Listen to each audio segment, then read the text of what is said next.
Hi, everybody, and welcome back to the Free Agent Podcast. My name is Meg Schmitz, and I'm glad that you are here and listening today. I can't wait for you to meet my guest, Andrea Enright. But first, the Free Agent Podcast is where we will discuss everything about free agency and taking control over your future. The mission of the show is to share inspiring conversations with real people who took the leap into self-employment, business ownership, sometimes franchising, and freedom. From corporate refugees and executives tired of the desk job to entrepreneurs and investors looking to share camaraderie and inspiration through their own business journey, my podcast aims a spotlight on real people who stepped into the unknown, took control of their destiny, and became their own boss. We will confess to you, there are ups and there are downs. We have had to navigate some sneak attacks in 2020, and yet my guests are producing some amazing outcomes. So welcome, Andrea. Thanks for being on the show today. Thanks so much, Meg, for having me. How is it in Colorado today? It is sunny and beautiful, blue sky, cold weather, just like we like it. Perfect. Well, so you and I met in maybe the middle of the year last year and had some really interesting conversations that led into a Zoom event where we were talking about leveraging your social media platforms in order to put forth your best professional self. And I learned a lot about you at that point. For the benefit of the listening audience, I don't want to mangle it. Why don't you tell the audience who you are and what you do, and how was it that you ended up being self-employed, and at what stage of your career did that happen? Wow. Yeah, that's a big one. So I run the Boot Factor. It is a storytelling agency. So I am principal storyteller. I build personal brands. I like to wear boots and hats. And Meg and I connected. I feel like she's one of my Midwesty besties because I don't have that many Midwesterners in Colorado anymore that I like to connect with because I'm from Illinois originally. So my company currently, as I said, is called the Boot Factor. And I say the Boot Factor is the degree to which you are authentically communicating and connecting with your clients, right? So what I do is build personal brands for coaches and consultants. I help them rise their voice, get noticed, get clients, get heard, make more money. And that's really important today. You can't be online. Someone's looking you up. And what are they going to find? Are they going to find the real you? Are they going to find a crap you? Are they going to find an outdated you? Pardon me. It's really important that we're showing up online because it's like the new Yellow Pages. Like however you are there is how people are going to either discredit you or credit you. So I feel like that's really important. So to go into you are a storyteller. And when I was first introduced to you, I was looking at your LinkedIn profile, which is just that, talking about your social media presence and how it needs to be powerful and impactful. And so for any of you who don't have a powerful, impactful LinkedIn profile, you need to have a conversation with Andrea about that. So how long have you been self-employed and principal, and what did you do before that? A long time. I mean, I was fortunate enough to graduate during the .com days, when life was lovely and I didn't know the difference, right? So I started working for a .com in Colorado. I was making good money, didn't have a mortgage, it was amazing. And then all that ended in 2001. And I sat with someone, my parents were entrepreneurs. So it was in my blood, I have to say. They were always running their own business, lots of different businesses. So I spoke with someone and they said, you should start your own business. And I said, okay. And I did. And that was 2001.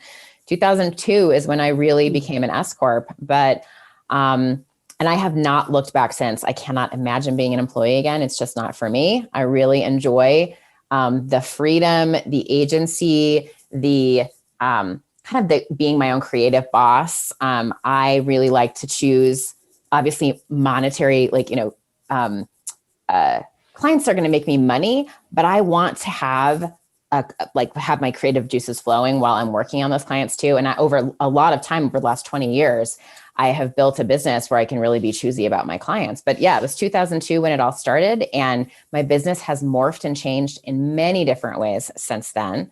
I remember someone on an airplane was telling me the great thing about being an entrepreneur is that you get to choose which 14 hours of the day you spend on your business.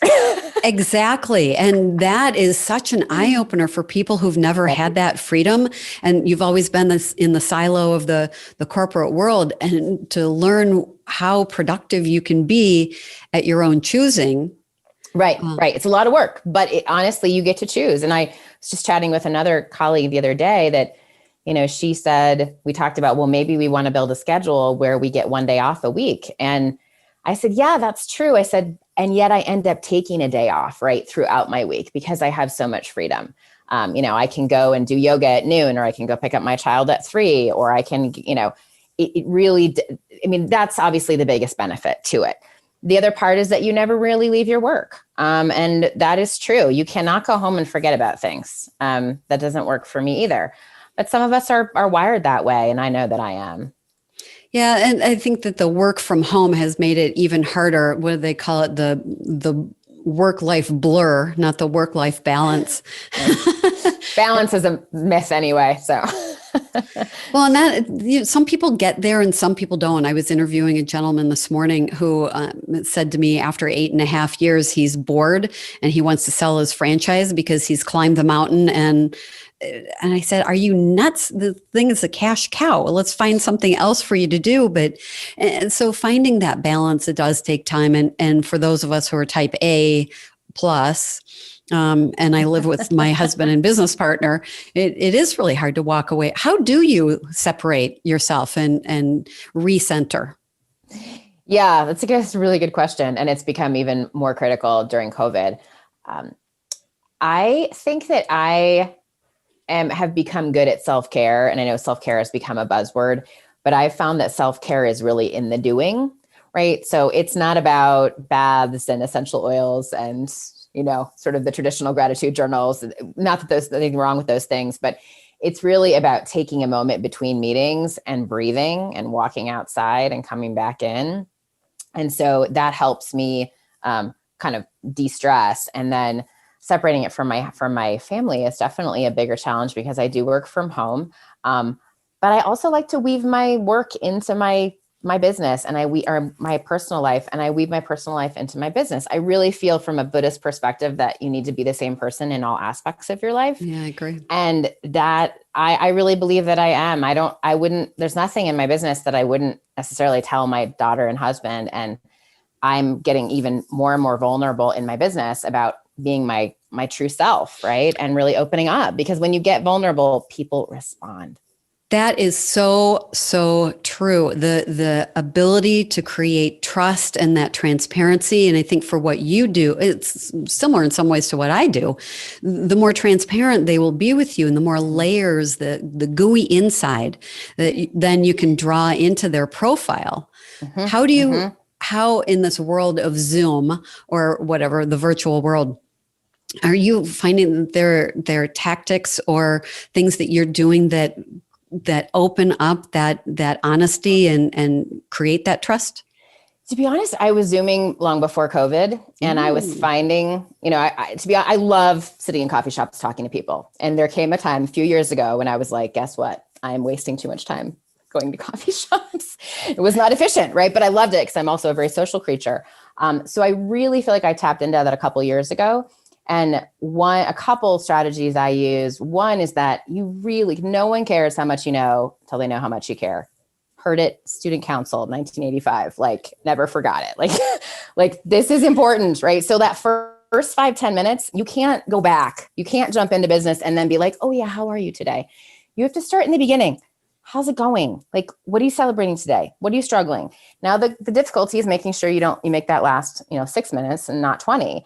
But once people know that you're genuinely interested in who they are, they open up. And I find that having a one-on-one is much better, even if you have someone working with you, or for you. When people are one-on-one, they're going to share a lot more. And most recently, I have developed a strategy where I kind of start with an intention ceremony where I'm just like, we're going to drop in right now. We want to be grateful for your muse and, your personality and your vulnerability. We want to, find the bravest expression of your brand, and just taking a minute to kind of close our eyes and do that can set the stage for true connection. Yeah. It's been an interesting transformation for me. I started the year last year having never used Zoom and now using it all the time. And I don't know about you. Well, maybe you're doing more one-on-one, but I find that sometimes people will turn their camera off. Certainly they're on mute, but then I have none of that back and forth, the ability to see facial expressions or body language. I think that's just such a huge benefit for us coming through the last year, being able to see people's facial expressions and body language. For sure. It almost makes a phone call feel flat. Like, I was talking to my mom recently and I'm like, this is so flat because I can't see her face because I see the face of so many people I speak with. And it really adds a lot. I agree. So you're relying on the virtual in meeting with people so that you can solicit more emotion, more responses from them? Absolutely. And I do find that people do open up in the right setting. They really, especially after I've sent them a questionnaire and then I explain, our job really to connect with the audience, right? I'm trying to get them to connect with me so that I can help them connect with their audience. And this point is so important across any industry, connecting in an open and trusting way. As one guy I work with says, via Zoom, people trust or they don't. And you can pretty well tell right away. And I don't care what business you own, you have to be able to connect with your employees and with your customers. Absolutely. And find a way to do that in an authentic way. And I don't know about you, do you tell stories on yourself sometimes? Sometimes, more on the stage than I do in a Zoom call. But yes, definitely a story can really help you relate to people, which is why it's good in your LinkedIn profile to really open up, because that's when people, start to connect. And I have noticed, I was going to say regarding sort of this free agency, that there are a lot more people, thinking about, okay, am I secure in my corporate job? Should I jump ship and become a consultant? And what do I look like online? And that can be a very uncomfortable switch for a corporate exec to go from the corporate environment to the consultant or entrepreneur environment, because they're not used to speaking directly to the client. They're not used to opening up in this way. And so I think I'm one person that's probably helping them walk that bridge better. And you're a great person to do it because you had your .com days, so you know what the corporate world is like, and then shifting gears. Did you find that there were any aha moments when you left the corporate world and into I know it's a long time ago, but into self-employment, but even in recreating yourself through the last year, have there been transformational moments for you? I would say there's been a few key ones. A few years ago was when I really realized that I needed to start investing in myself, because I don't run a store with inventory or rent. I've never, I didn't have a high risk tolerance, and I didn't need one because I only needed myself in a home office. But in the last few years, I realized that I have to invest in myself, with whether that's a coach or software or an assistant. And once I started doing that, things really started scaling. So I encourage you to do that right away. The second thing, do right away, is to get specific with your audience. I didn't do that for a long time.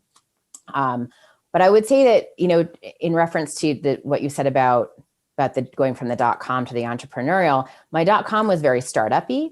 So the .com to the entrepreneurial wasn't difficult. It was more, once I started my entrepreneurial work, I was a contractor for a long time for big corporate outfits.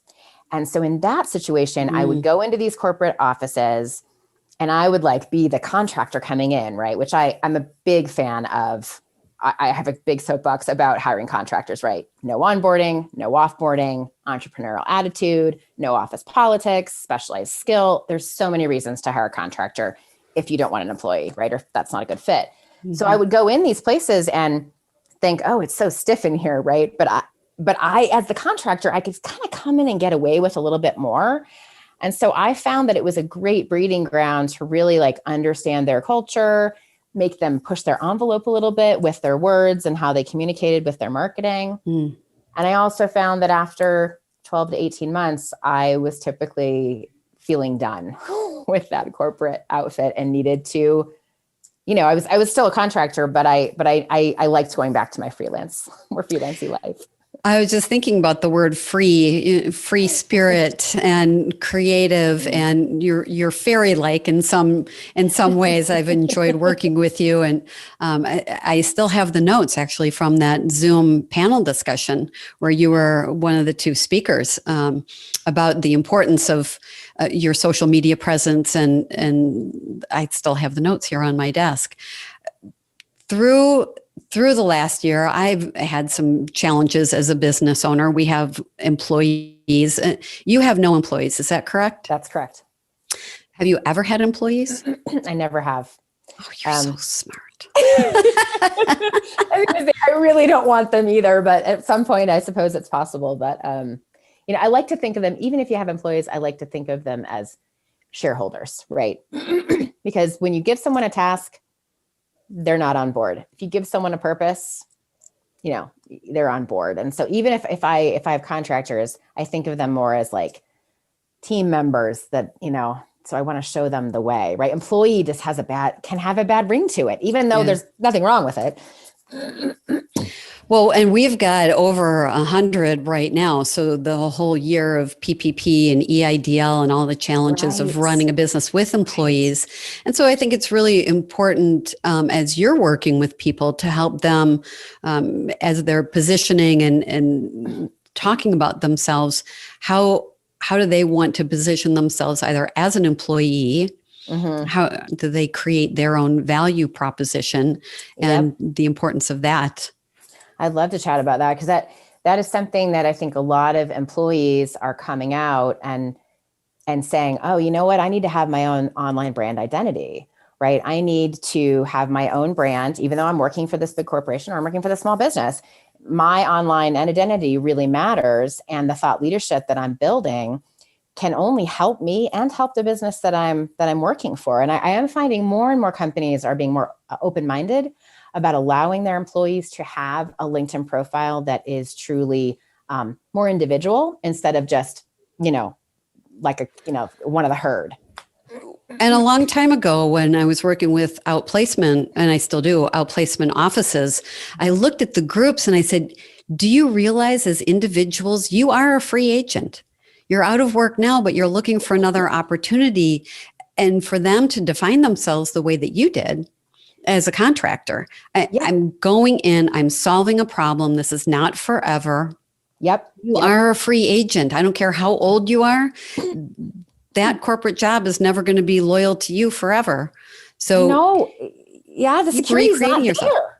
So you have to keep recreating yourself. And that is, I look at it as an opportunity, as this exciting thing that you're never going to end, right? Your job may end, your gig may end, your employee may end, but your brand carries on. And I think it's a responsibility. So I think it can be a little bit daunting for people, but it's also just this, I look at your brand, your online brand for anybody as a living, breathing thing that you constantly need to tend.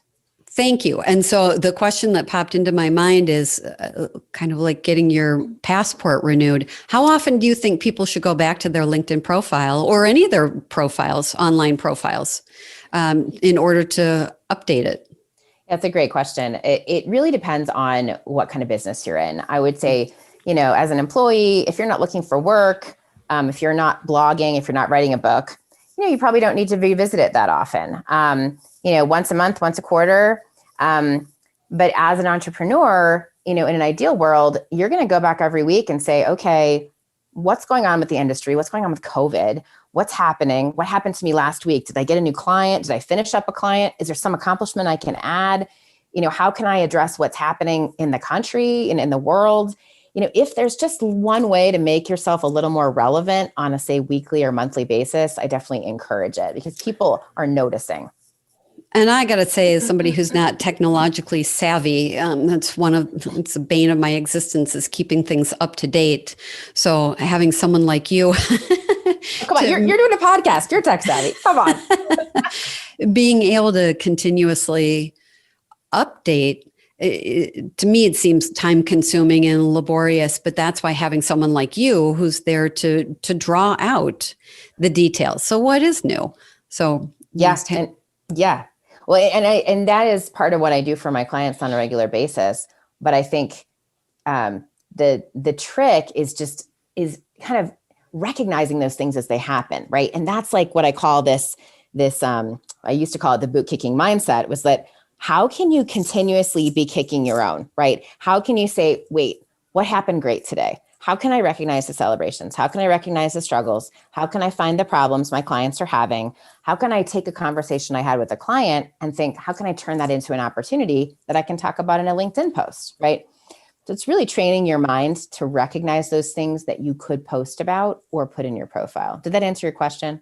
Yeah, well, I think for the listener who some of us are and some of us are not tech savvy, some of us really love, and I do, this year, coming into this year, leveraging off of last year, what the immense amount of open-mindedness that people are bringing towards new connections on LinkedIn. And they're establishing 99% of the time, establishing a connection based on what they're seeing and reading that is attractive in that LinkedIn profile. What are the points of relevance? And you can talk to this point about the fact that we are multidimensional, textured, layered people. Totally. Beings. Yeah.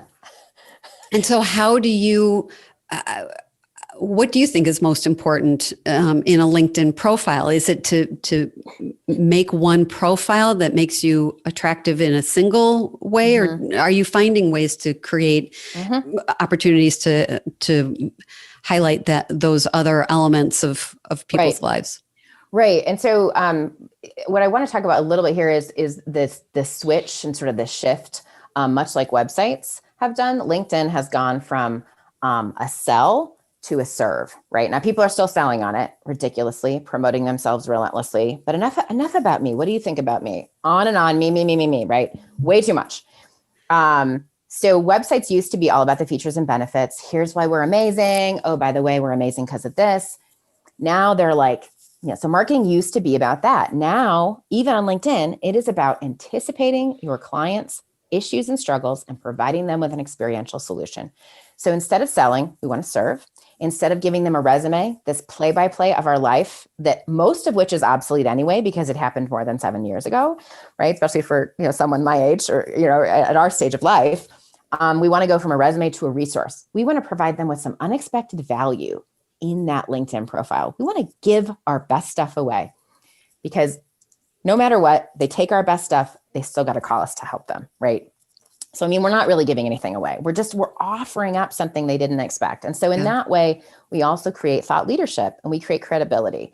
So the biggest thing I can tell anyone is, like, think of your LinkedIn as a website.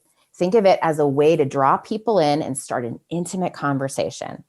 And I think, as I've mentioned to you, Meg, my 3 pillars are translate, educate, and enchant. With any piece I do, regardless of the medium, we want to translate the message from how we think of it to how our client or our audience thinks about it. And this goes for employees or entrepreneurs. We want to educate. We want to make sure they're getting something that they didn't know before, or that, that they're really valuing. And we want to enchant. And this is the most often neglected. This is the intimate conversation where we get a little heart resonance. We tell them, guess what? I'm a human too. I suck at recycling and I'm good at brand messaging. Right. Something that, like, I like to drink wine at night too, whatever it is that, however you can connect with them at the human level. That's what's important. And I think this is a good example. It's like when I started wearing boots, when I started deciding, I'm just going to wear cowboy boots anywhere I go. I can wear them to yoga class. I can wear them shopping. I can wear them to pick up my daughter, and my cowboy hat. I realized that, like, I'm a complex person and I can be a cowgirl who goes to Whole Foods. I don't need to ride horses. I don't need to ride ATVs. This is who I am, right? And you can be a corporate bigwig and a pinball machine collector, or, whatever it is that you want to be, right? So don't think you have to stay in your lane, right? You really can be exploratory and be lots of different ways and have different types of your personality. And those can feed into your central goal or your central purpose in life. And I think I've seen this on your profile, and I've tried to do this. Do you recommend to people that they show that other side or those other sides of themselves on their LinkedIn profile? Yes, in little ways, right? We don't need much, right? For the example I may have given you once is like, there's nothing I love more than mining my clients for their magic, except maybe chips and salsa, but otherwise you're number one, right? I'm throwing in that I like chips and salsa. It's easy. It's something people can relate to. You don't want to go too deeply into some trauma or, something that's too personal. There are ways to do that in stories, but I would say on your LinkedIn profile, it's okay just to throw in like, like mediocre guitar player, chronic workaholic, love my son more than anything, right? Or like, love IPAs. People they're looking for a mirror. Remember that people are always looking for a mirror. They're looking for something that's like them. A little bit of the familiar, a little bit of the unfamiliar. And it does open the conversation up in such a great way. I am so drawn to people's LinkedIn profiles that are not just the button down. To your point, I do scroll all the way down. I do go to activities, hobbies, interests, and those are the 6 degrees of Kevin Bacon, where your employer or whatever it might be, whoever's looking at your LinkedIn. Yeah. I'm looking for that because, and I would think a lot of employers now would be too, with stay at home, because how else do you understand this person and you're bringing them into a culture that is a virtual culture? Absolutely. So let's make it easy for them, and not because while you scroll all the way down, and I know I like to go down because I want to see where people are from, because I'm always like, I always want to know where you're from because I just feel like that's an interesting point. But a lot of people don't scroll. Most people don't scroll. So let's put something in the about, something that makes you interesting. What is it, that makes you interesting?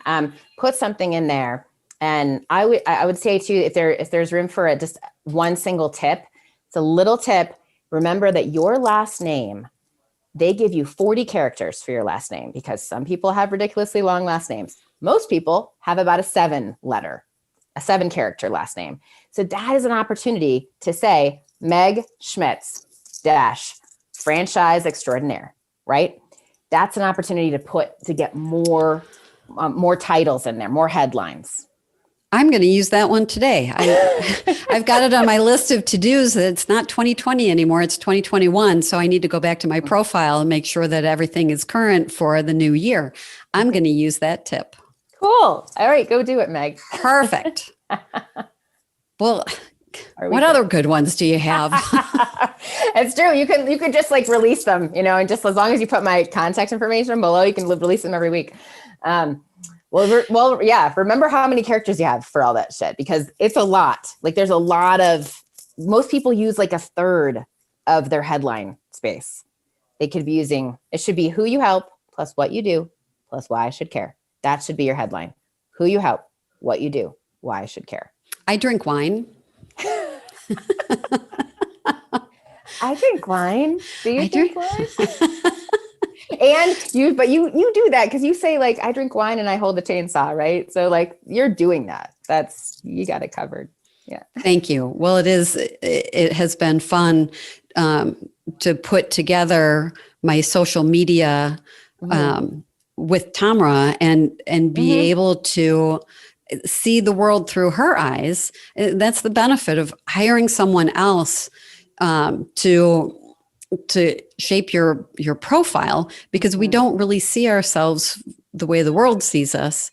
And we also don't, I think, put enough emphasis on the things that we're really good at. Maybe we're self-deprecating, and no, scream from the top of the mountain about the things that you're good at. Absolutely. Absolutely. And at the same time, own up to what you're not. Like when you're a little bit, humble about something, you can brag a lot more, right?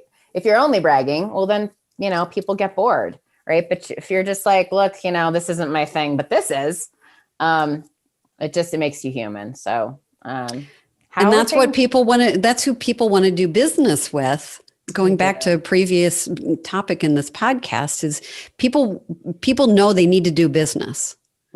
but they want to do business with somebody who's going to care and share a point of view and do an outstanding job. And you have to be able to convey all that somehow in the brief little period of time or the top of your profile. Yeah. Likability. I mean, I swear it is about likability. Sometimes it's just like, how can I just be myself? Like just be, and I know that that's overused, right? Your mom told you that a million times, right? Probably, but like seriously, like, no, everybody else is taken. Like, just be like, raise your freak flag, right? Like raise it up and be like, here's why I'm weird. And here's why I know what I'm doing.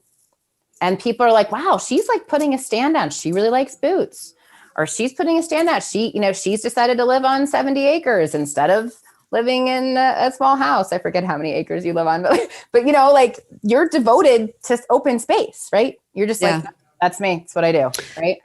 And it has been absolutely delightful over the last 10 months or so to be able to wander outside and not breathe the virus. I get to breathe fresh air.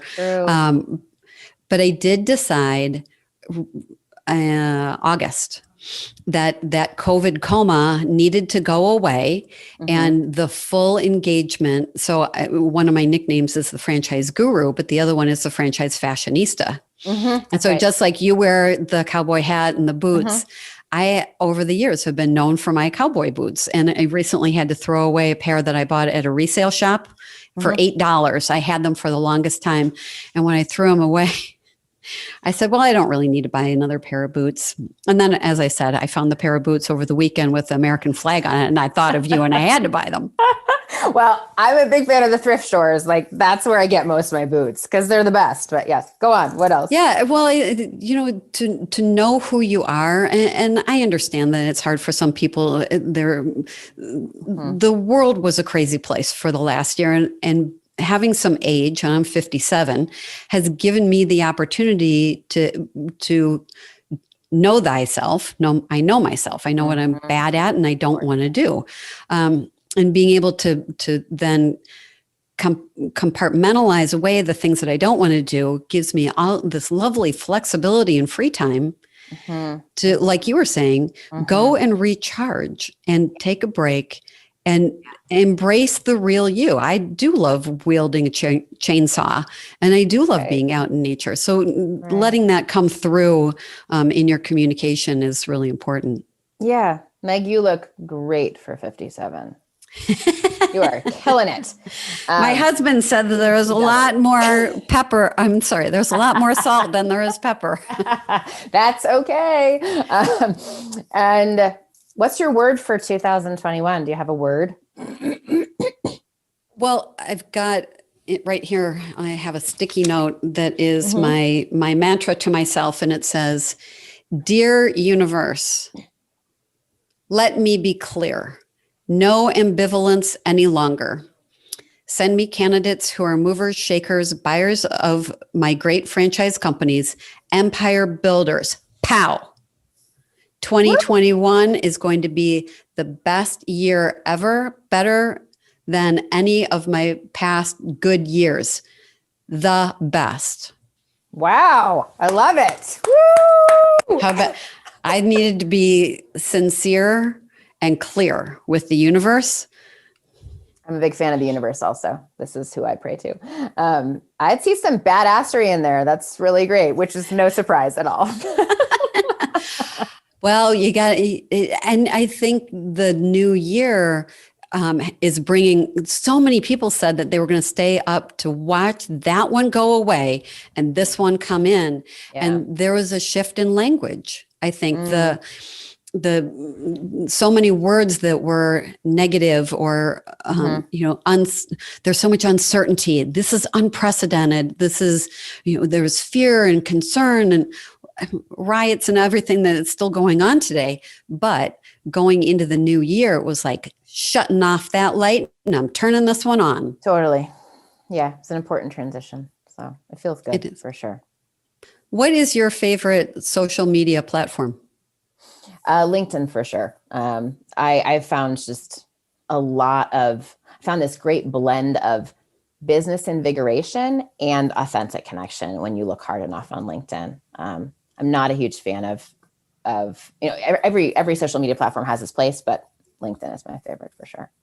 Do you use Facebook or Instagram or other just to personally promote yourself? I do use Facebook from a business perspective because a couple of the groups I'm in use Facebook as their platform. So that's fine. There is a way to connect on that. I don't use Instagram. It's beautiful. I could probably scroll on it all day, but it's just something I'm choosing not to do. I think it can be a great marketing vehicle for anything that's visual, right? If you're a cook or a tattoo artist or a beautician or, anything, but it's not really where my clients are.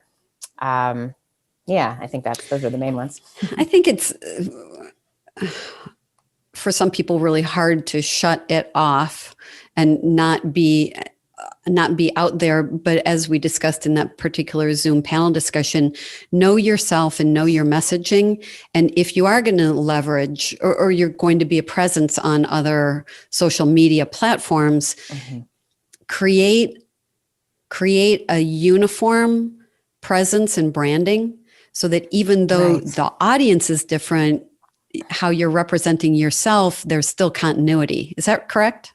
Yeah, this is a big part of what I do because when I look up someone on Facebook and then I look them up on, I Google them, right? And then they come up Facebook, LinkedIn, their website, some race they ran in 2002, right? Like that's what you get. And I go to all these different platforms, and if I'm seeing different things, then that tells me something's a little bit off in their branding, right? Or their marketing. Now, I'm not going to just discredit them, but whenever we're confused in general as humans, we bail, right? We're gone. Like if something's not making sense, we're going to go somewhere else. Yeah. And so when you have things that look different and sound different, people just like, I'm not sure what to do. I'm not sure what they do. So I'm going to try someone else. So one question going back a little bit that just came to mind in terms of running your business, did you purposefully have chosen not to employ other people in your business. Did you find that you were maxing out at any point and had to figure out some new navigational tools in order to grow your business? Absolutely. So just because I don't have employees, though, what I decided to do is have contractors, right? So I had contractors years and years ago. I would find writers and kind of message makers, I called them. And I was a content broker for a long time where I had a pool of writers and I would plug them in to different software companies who really needed that storyteller tech writer combo. More recently, I just today posted a post on LinkedIn about not having a case of the nobodies, right? So a case of the nobodies is when you're like, well, nobody's going to do it like me, so I'm going to do everything myself, right? Now I have really switched to an attitude of when I'm doing something and I'm feeling a little irritated, I think, how can I make this the last time I do this, right? Like if I don't want to, if a great place to start exercise is to track what you do for a week or a day even, and set it up and say, what do I love to do? What do I like to do? What will I do? What won't I do? Right. And that's a good path toward really outsourcing and hiring contractors. My VA is in the Philippines. She's a virtual assistant. I call her a virtual amazeball. She's great. And then I have a small pool of writers that I call on for different projects. That is so smart. That's really smart. I do know what I love to do and what I don't like to do. And I do hire around my weaknesses. Glad to hire around my weaknesses. But being able to grow your business in the way that you have, that's just smart. Smart way to grow. Have you seen any particularly rewarding growth periods over the last 12 to 18 months? I guess. Or challenges. Let's face it, we business owners have challenges too. Last year was a big challenge for a lot of people. Yeah. I mean, I think 9 months ago, I had the initial challenge of like, everyone's freaking out. No one's spending any money. But I do feel like what worked for me was that everybody was like, wow, I'm going to be home now. I don't have my own energy to transmit to another. So everyone's looking online.